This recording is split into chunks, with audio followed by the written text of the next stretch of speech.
오늘은 돼지 앞다리를 이용해서 냉수육을 할 거예요. 일반 수육은 좀 따뜻하게 먹고 좀 양념이 가미되는 반면에 냉수육은 좀 깔끔하게 해서 두 군을 샀는데 한 18,000원? 요거 한번 맛있게 삶아 볼게요. 적당한 크기로 좀 잘라주시면 돼요. 저희는 냄비를 좀 큰 걸 쓸 거라 좀 적당하게 크게 해도 괜찮을 것 같아요. 그 크기를 조금 일정하게 잘라주셔야 나중에 익었을 때 좀 골고루 익거든요.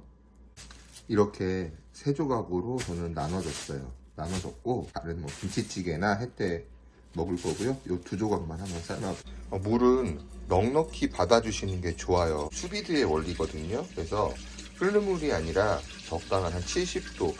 이 고기를 먹으려면 신부온도가 65도까지는 올라가야 돼요. 그래서 65도까지 올려주기 위해서 계속 삶게 되면 오버쿡이 되거든요. 그래서 65도에서 70도로 유지시켜서 1시간 정도 유지를 시켜줄 건데, 그렇게 하려면 물이 어느 정도 여유 있게 들어가야 온도가 유지가 되거든요. 물이 많이 안 들어가면 온도 유지가 안 돼서 덜 익을 수 있어요. 그래서 물은 넉넉하게 받아주시고요.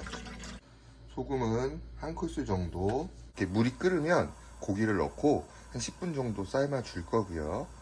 일반 수육 같은 경우에는 시머링이라고 해서 불이 끓으면 몽글몽글 끓여가지고 익혀주어야 좀 부드럽게 익히는 거고요.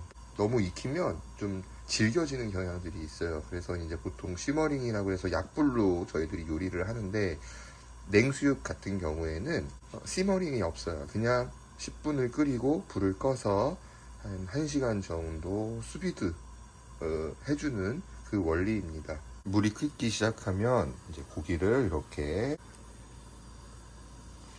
이렇게 10분 동안 삶아주시면서 부유물들, 이물질들이 뜨면 걸러내 주시고요.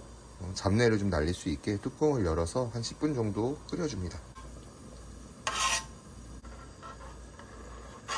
이렇게 10분 정도 끓였고요. 자, 이 상태에서 그냥 1시간 정도 두시면 이제 수비드가 되는 거예요. 파 흰뿌리 2쪽, 그 다음에 청양고추 2개, 그 다음에 홍고추 하나. 파 흰뿌리, 청양고추, 빨간 고추, 홍고추 쫑쫑쫑쫑 썰어 넣어주시고, 다진 마늘 한 숟가락, 큰 숟가락 넣어주시면 돼요. 그리고 간장하고 물은 2대1 비율로 넣어주시면 됩니다. 저는 좀 양이 많아서 간장 4스푼, 물 2스푼 넣어줄 거예요. 고춧가루는 한 콜술 정도 이렇게 넣어주시고요. 통깨 넣어주시고요. 취향에 따라서 단맛 좋아하시면은 설탕 한 숟가락 정도 넣어주시면 좋고요. 이렇게 해서 양념장을 만들어 주시면 숙성을 시켜줘야 돼요. 지금 청양고추가 들어가서 많이 매울 것 같다 하시지만 간장을 넣고 한 4시간 이상 숙성을 해줄 거기 때문에 매운맛이 많이 날아갈 거예요. 그래서 많이 맵지 않고 맛있게 드실 수 있습니다. 이렇게 올려 먹을 양념장이 준비가 됐고요. 요거는 냉장고에 한 4시간 이상 숙성해 주시면, 사실 하루 이상 숙성해 주시면 진짜 맛있거든요. 고기를 내외에 싸서 모양을 좀 잡아줄 거예요.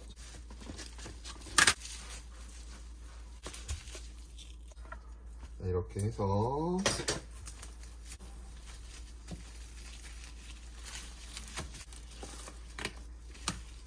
이렇게 랩으로 싼 고기를 그냥 넣으셔도 상관없는데 냉장고에 4시간 정도 숙성을 시키도록 하겠습니다.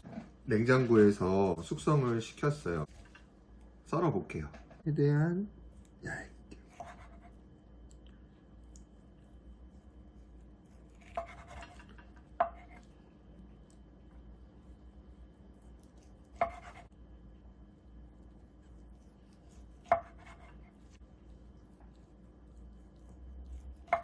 이렇게 핑크빛이 돌면 괜찮은 거예요.